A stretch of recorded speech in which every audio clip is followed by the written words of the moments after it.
फॅमिलीचं अगदी मनापासून स्वागत करते। तुम्ही सर्वजण कसे आहात? मस्त आहात ना? आजचा दिवस तुम्हाला खूप छान आरोग्याचा जाऊ दे हीच पप्पाचरणी प्रार्थना। सर्वांना शुभ सकाळ। सांडग्याची भाजी करणार आहे, म्हणजे भाकरी आणि सांडग्याची भाजी करणार आहे। मिस्टरांना खाऊ वाटायला लागल्या आणि चपातीचं पीठ मळत आहे मी। मुलांना चहा आणि चपाती पाहिजे। पीठ मळताना ओवा घालायचा, चहा बरोबर पण खूप छान लागते आणि असं नॉर्मल खायला पण खूप छान लागते।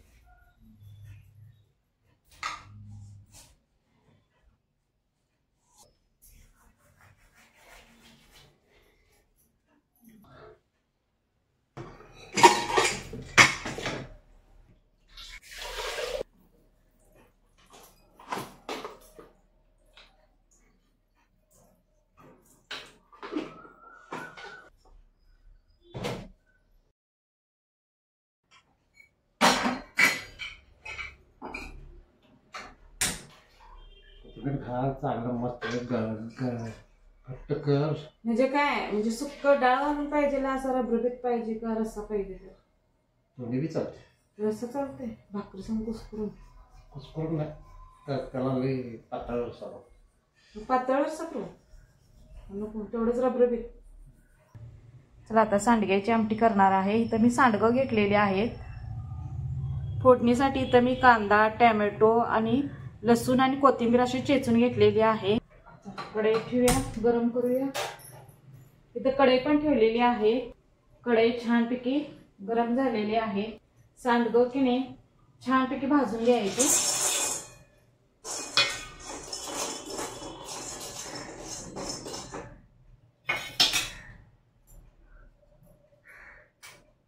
जरासं तेल घालायचं, लय घालायचं नाही, जरासं घालायचं।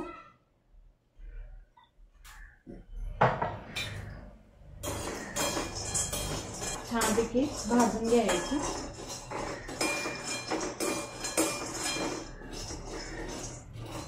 जरासं डाग पडू द्यायचं, एवढंच भाजायचं, जास्त करपूसपर्यंत भाजायचं नाही। खूप छान भाजलेले आहेत सांडगे, खमंग वास येतोय सांडगे भाजताना। छानपैकी भाजलेले आहेत। आता आपण काढून घेऊया एका ताटामध्ये। यातच फोडणी टाकणार आहे। 1-2 चमचे तेल घ्यायचं।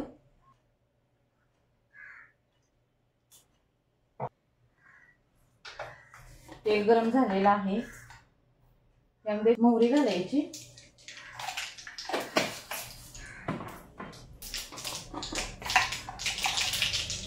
जिरं घालायचं, कांदा आणि टोमॅटो घालायचं। म्हणजे दोन्ही एकदम भाजतं, छानपैकी भाजून घ्यायचं। सांडग्याची आमटी तुम्ही कशीही करा, साधं नुसता कांदा घालून जरी आमटी केला ना इतकी छान लागते, खूप छान लागते सांडग्याची आमटी। त्याला काय मसाले वगैरे घालायची काहीच गरज लागत नाही, इतकी छान लागते मग सांडग्याची आमटी।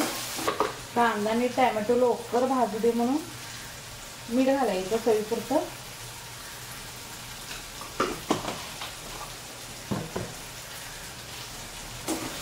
छानपैकी भाजून घ्यायचं, गुलाबी होईपर्यंत भाजायचं कांदा टोमॅटो। कांदा आणि टोमॅटो छानपैकी भाजलेले आहेत। यामध्ये लसूण आणि कोथिंबीर घालायची, छानपैकी भाजून घ्यायचं। लसणाचा कच्चेपणा जाऊपर्यंत भाजून घ्यायचं। कांदा आणि टोमॅटो खूप छान भाजलेला आहे। यामध्ये कोरडे मसाले घालायचे, हळद घालायचं, हिंग घालायचं, चवीपुरतं चटणी घालायची, कांदा लसूण चटणी आहे। छानपैकी मसाला भाजून घ्यायचा। मसाल्याला तेल सुटलं पाहिजे इतकं छान भाजून घ्यायचा मसाला। मसाला छानपैकी भाजलेला आहे, तेल पण सुटलेलं आहे। यामध्ये सांडगे घालायचे मसाल्यामध्ये छानपैकी मिक्स करून घ्यायचं। एक अर्धा तास झालं तुरीची डाळ मी भिजत घातलेली, छानपैकी भिजलेली आहे। सांडग्यामध्ये घालायची, पाणी घालायचं। चला बारीक गॅस करूया आणि त्याला छानपैकी शिजू देऊया।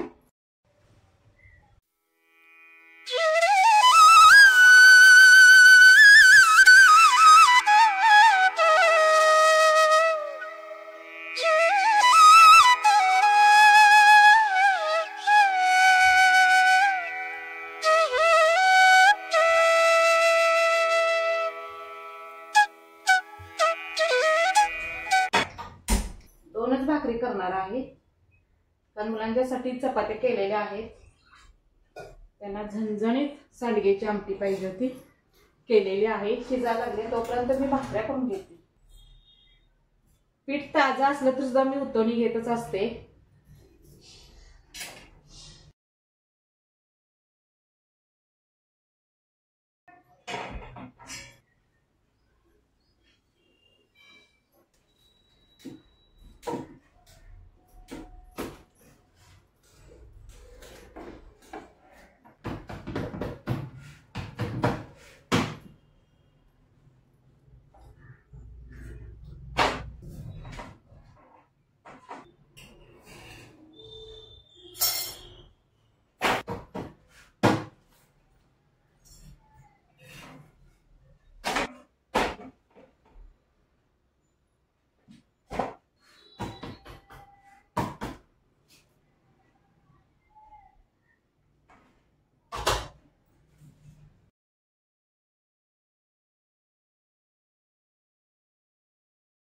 सांडग्या संग की नाही आमटी भाकरी खूप छान लागते.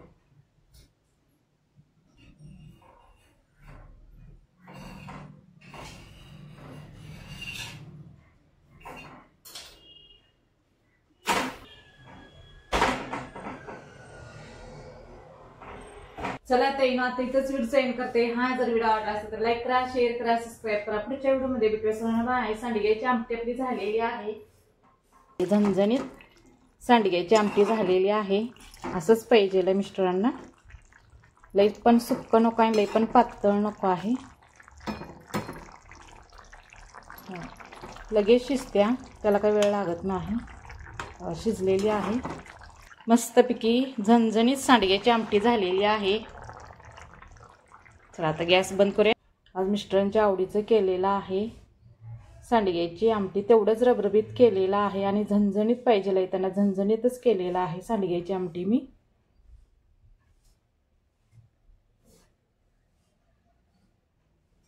वास तर खूप छान यायला लागलाय. आमच्या घरात सर्वांनाच सांडग्याची आमटी खूप आवडते. आजचं जेवण मस्तपैकी झणझणीत सांडग्याची आमटी झालेली आहे.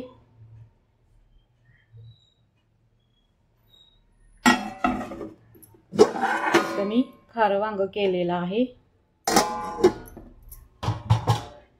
भाकऱ्या झालेल्या आहेत, भात झालेला आहे, आमटी झालेली आहे. सर्व स्वयंपाक माझा झालेला आहे. आता ही भांडी नंतर घासणार आहे मी. खाली आणि भरपूर भांडी आहे, खाली आणि पसारा भरपूर आहे, ते आणि मला आवरायचं आहे.